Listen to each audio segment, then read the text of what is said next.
Welcome to another CEO Wisdom Pod with Vishal Reddy. Vishal is founder and CEO at Builtiful Homes and Buildings.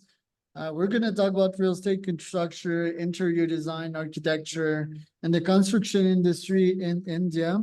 This pod is brought to you by my podcasting company. It's called podpar.com. If you want to start scale, be invited to a podcast. Vishal, welcome to the pod. Tell me a bit more about yourself and Builtiful. Thanks, Charles. Thanks for inviting me to the podcast. I'm really glad to be here. Um, yeah, to begin, so I'm from India and I am based in a state called Telangana from Hyderabad. It's a city in Telangana in our state. And I'm the CEO and founder of Builtiful Homes and Buildings. And we are a construction company. Essentially, what we do is we act as a bridge between the client and the architect. And we work as a turnkey execution partner, allowing us to build exactly what has been designed by the architect. So we are helping customers in building their homes, in executing the interiors, and also we also provide project management consultancy services in order to manage the entire project between the for the client between the client and the architect and ensure everything is done in a very smooth and an efficient way.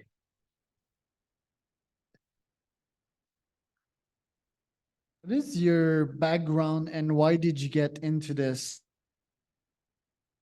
Well, so I'm coming from a business background myself. I've done my bachelor's in business administration, and I've then gone for my master's. I've done it at the UK. I've done it in the University of Exeter in my management, and um, after coming back, I've noticed that there's a huge gap between when people are looking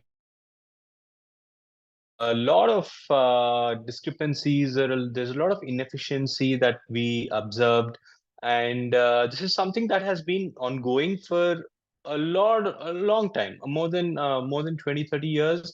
If you see, the construction industry itself has not changed. There's not much change that happened in terms of, you can say, your efficiencies, your tech enablement. That has not changed, and I thought this is something that it's a great opportunity for me to bring in the skills that I had pursued and learned and equipped at my university, and also leverage the construction background I'm coming from. So our family is into construction, and we've worked with the government for a lot of projects in Telangana and AP. And I felt like this is a great area where we can actually bring what our family has been into, and put that into our startup, which is essentially being able to help plot owners to build their own house, execute their interiors. And what we are doing essentially different, I would say, is we are being very tech savvy in terms of how we are going about our process. So everything is tracked with a software that we use, that we help that the customer can in fact view the progress of the projects from their phone, be it your daily progress reports, your attendance. They can see the project from their phone through the CCTVs that we put up. And this allows us to be more transparent, and that also bringing the experience that we bring from our family background has helped us to easily bring in the best kind of workmanship that we're able to allow g- great efficiency at the site. Right.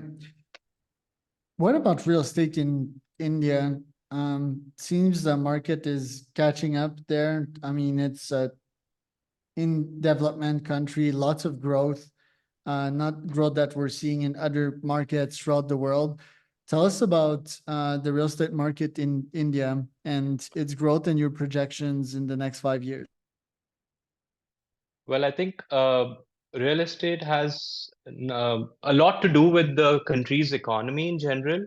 And given that India's population pyramid is quite young, there are a lot of uh, younger population than the aged population, as you can see in other countries like Japan and Korea, that you see that our population pyramid is quite high. They're much older, the general average crowd.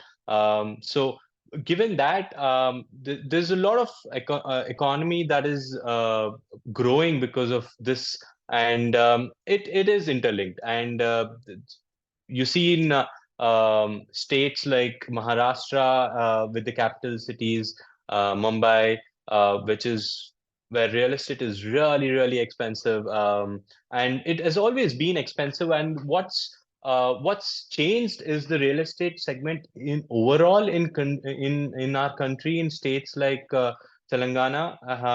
It has even reached great heights in our state, where you can see that land prices have shot up, be it your commercial spaces or residential properties.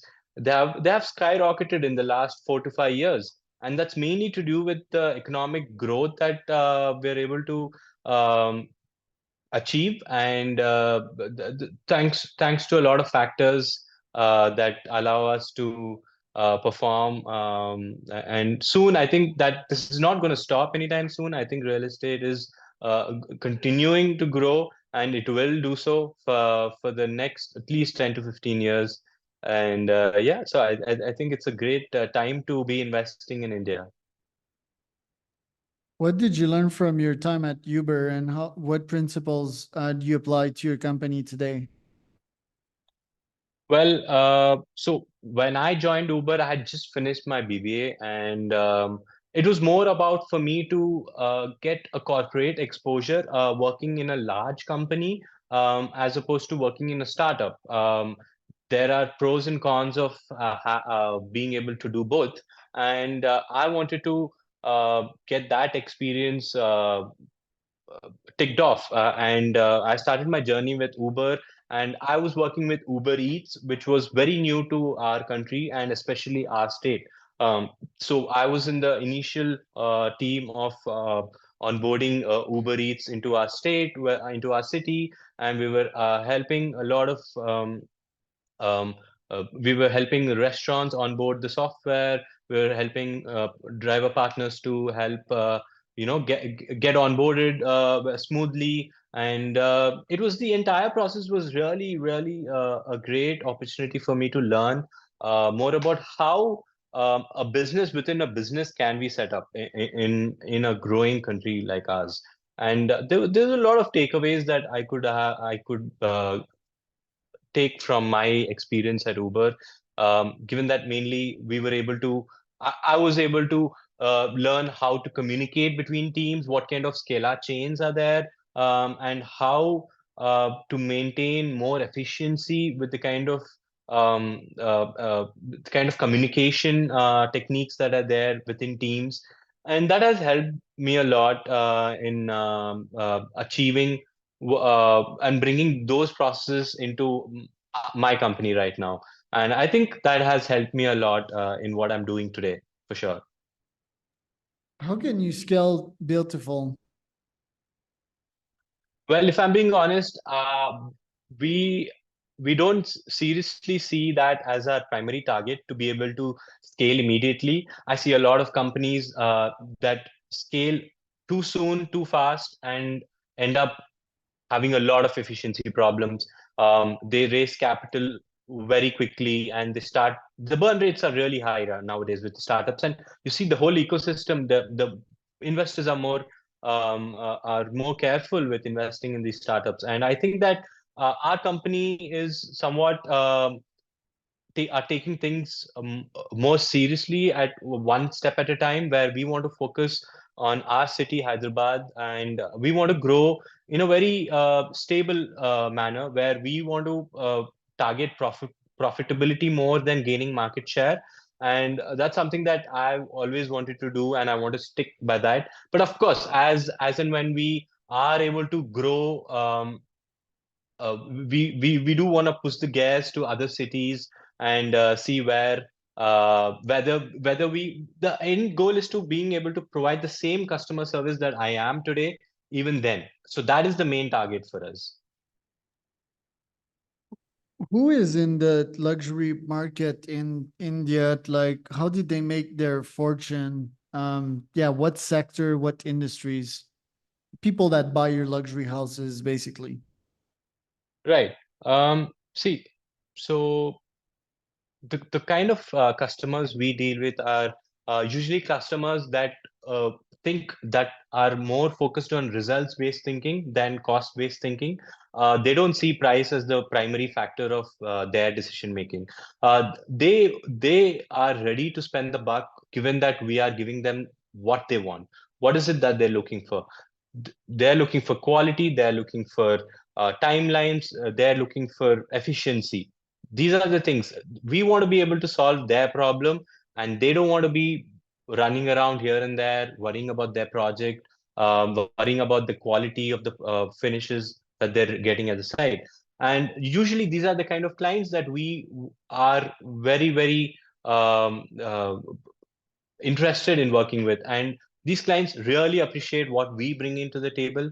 And fortunately we've been very helpful to these clients, and we're looking forward to being able to increase our database with working with such clients.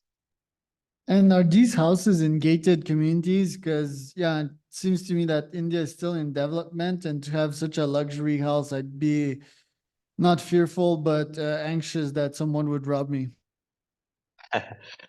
So well, when you're staying in the center of the cities, you don't have these kind of issues that you would have. I think India is actually a lot more safe in terms of um, house security and all of that.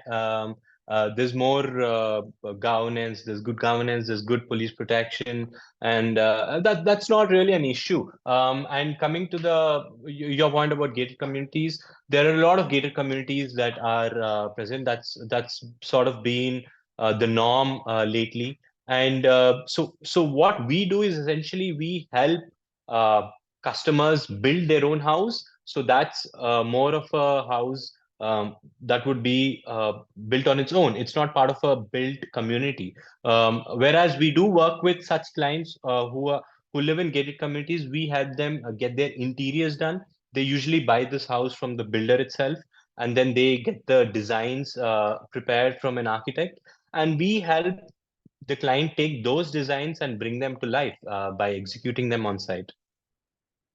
And it seems that the style is Westerner. Do you have some clients that ask for more of an Indian style? Because farmhouse, that's very Western um, model, I guess. And yeah, the architecture looks very Westerner. Any Indian culture demands from your clients on the house architecture side of things? Oh, definitely. See, there are a lot of customers nowadays preferring the contemporary architecture style where it's more about modernism and Western sort of inputs coming into play here, whereas Indian classical architecture goes back in the day where it's totally completely different.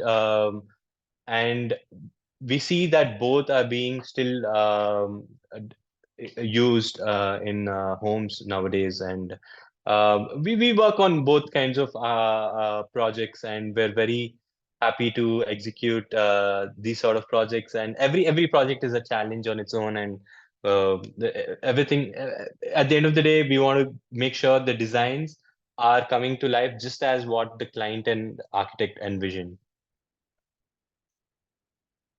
Where can people find out more about you and the company? Well, there's a lot of information about our company on Instagram. We're quite active on Instagram, where even the architect community is quite active on Instagram, where we usually collaborate and we highlight each other's works. And apart from that, we're also very active on our website, where there's more and more detailed information about our company and what exactly we offer. It was Vishal Reddy and Charles Cormier for another Founder Wisdom podcast.com.